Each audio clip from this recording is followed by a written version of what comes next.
जम्मू कश्मीर के बडगाम में आतंकियों ने किया हमला। आतंकवादियों की गोली लगने से 2 प्रवासी मजदूर घायल। घायल मजदूरों को अस्पताल में भर्ती किया गया। सेना ने पूरे इलाके की घेराबंदी की। आतंकवादियों की तलाश जारी। पीएम मोदी और कांग्रेस अध्यक्ष मल्लिकार्जुन खड़गे के बीच सोशल मीडिया पर वार पलटवार जारी। पीएम मोदी के पोस्ट के बाद खड़गे ने फिर एक्स के जरिए निशाना साधा। खड़गे ने पीएम मोदी को संबोधित करते हुए लिखा कि झूठ, छल, जल्दसाजी, लूट और प्रचार से ये 5 विशेषण हैं जो आपकी सरकार का सबसे अच्छा वर्णन करते हैं। खड़गे ने कहा कि 100 दिन की योजना के बारे में आपका ढोल पीटना एक सस्ता पीआर स्टंट था।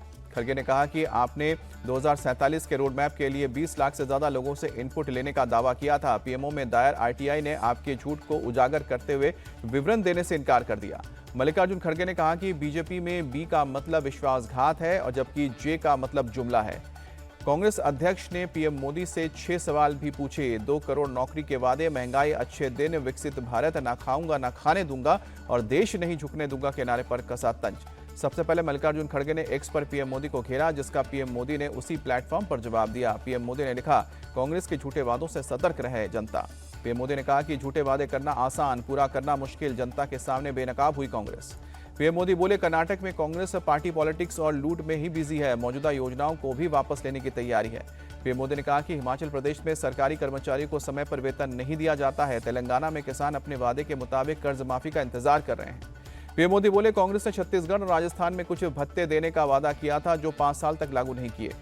चुनावी वादों को लेकर मल्लिकार्जुन खड़गे ने कहा था कि उतनी ही गारंटी का वादा करें जितना दे सकें। पीएम मोदी के पोस्ट पर कर्नाटक के सीएम सिद्धरमैया ने पलटवार किया। कहा कि कांग्रेस पर उंगली उठाने से पहले कर्नाटक में बीजेपी की विनाशकारी विरासत पर एक नजर डालें पीएम।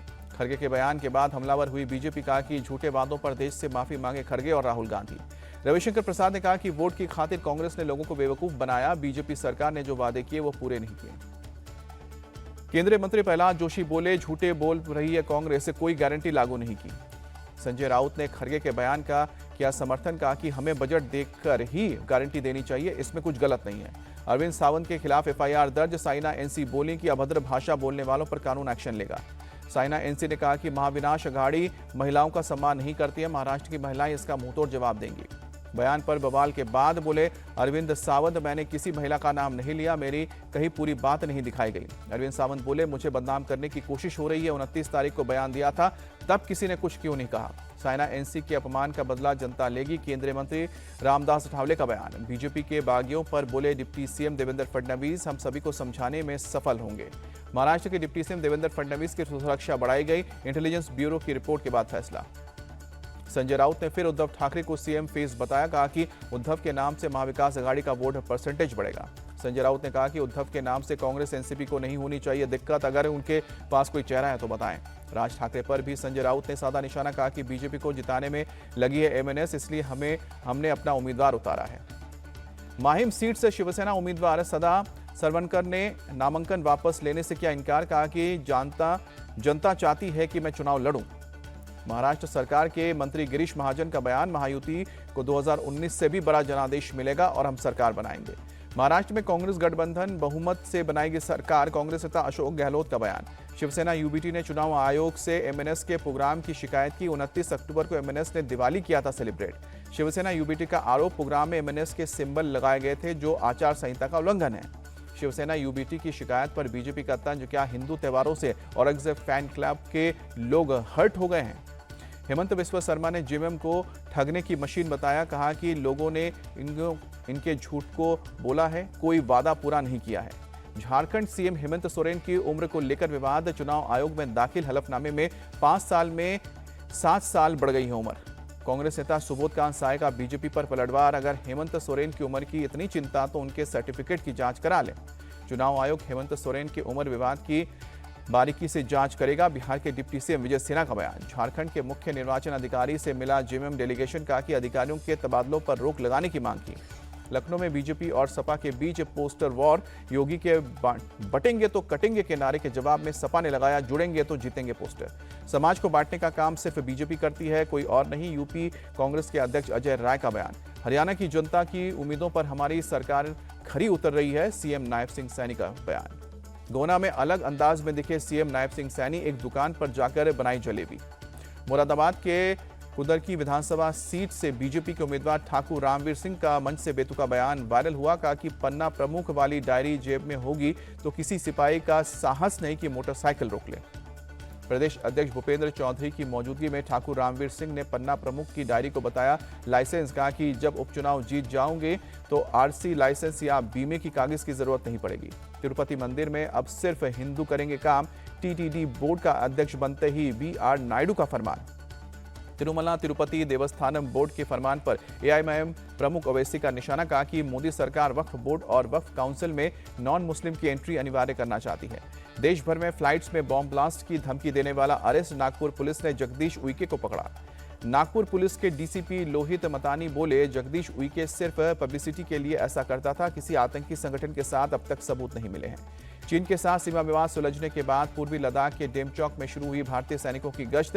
डेप्सांग में भी जल्द ही पेट्रोलिंग की शुरुआत होगी।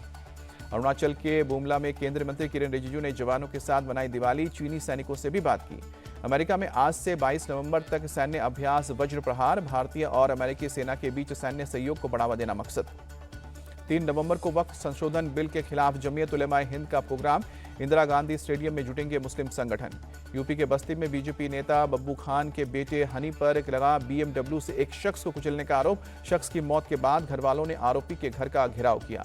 गुरुवार को हुए हादसे के बाद से फरार है आरोपी हनी। मृतक की पत्नी ने पुलिस पर लगाया आरोपी को बचाने का सड़क पर बैठे जताया विरोध।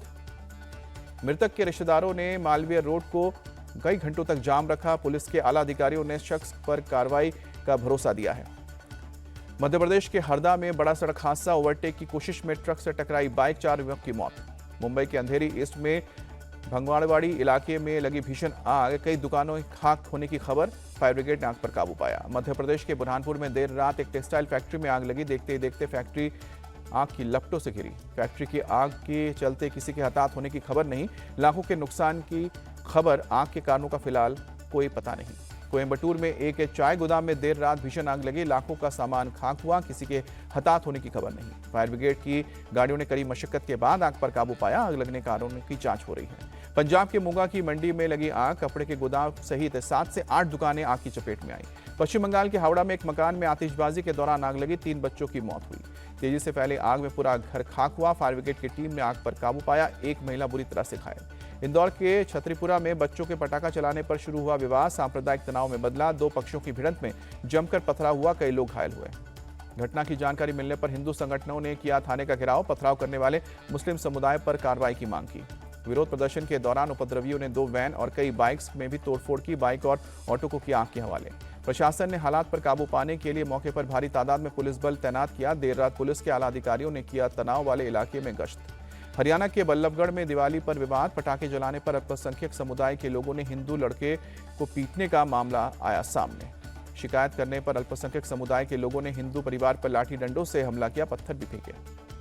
अल्पसंख्यक समुदाय के लोगों पर आरोप है कि घर में घुसकर लड़की से की थी छेड़छाड़। पीड़ित परिवार पर घर छोड़ने को मजबूर किया। यूपी के बरेली में पुलिस की टीम पर हमला। दिवाली की रात जुए की खबर पर पहुंचे पुलिस वालों पर जमकर बरसे लाठी डंडे। 2 पुलिसकर्मी जख्मी हुए।